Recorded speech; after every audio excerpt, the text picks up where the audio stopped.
Bonjour, je m'appelle Julie Arnaud. Je suis une jeune docteure en biochimie et biotechnologie.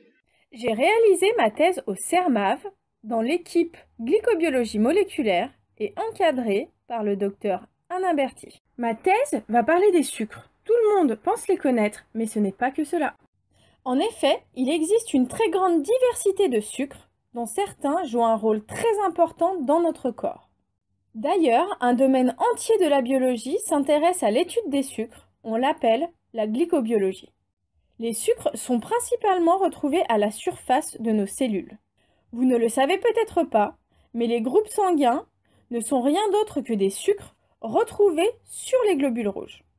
De plus, des chercheurs ont également décrit que les cellules cancéreuses possèdent à leur surface des sucres différents de ceux retrouvés sur les cellules saines. Pour reconnaître les sucres, il existe des protéines que l'on appelle des lectines. À l'heure actuelle, les traitements couramment utilisés pour combattre le cancer induisent de nombreux effets secondaires et ne sont pas toujours efficaces. De plus, le diagnostic de certains cancers est encore difficile et parfois tardif. Un des challenges de la recherche est donc de faire rentrer des molécules à l'intérieur des cellules qui serviront à améliorer la détection et le traitement du cancer.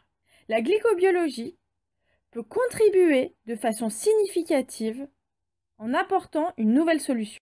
En effet, certaines lectines sont capables de se fixer au sucre présent à la surface des cellules humaines. Cette liaison enclenche un mécanisme de déformation de la membrane cellulaire qui va permettre l'entrée des lectines à l'intérieur de la cellule. Ce mécanisme très intéressant peut être détourné dans le but de faire pénétrer des marqueurs ou des molécules toxiques à l'intérieur des cellules cancéreuses. Le but de ma thèse a été de comprendre ce mécanisme d'entrée des lectines dans les cellules afin de pouvoir développer par la suite de nouveaux outils innovants de diagnostic et de lutte contre le cancer. J'ai cherché à savoir si le nombre de sites de fixation était un paramètre important pour la déformation des membranes. J'ai également déterminé si la position des sites les uns par rapport aux autres avait un rôle dans ce mécanisme. Pour répondre à ces questions, j'ai utilisé la lectine RSL qui est connue pour être capable de déformer les membranes et de rentrer dans les cellules. Elle possède 6 sites de fixation pour un sucre très intéressant car il est retrouvé à la surface des cellules cancéreuses. À partir de RSL, j'ai créé une bibliothèque de 12 lectines synthétiques avec un nombre de sites de fixation variable ainsi que différentes dispositions des sites les uns par rapport aux autres.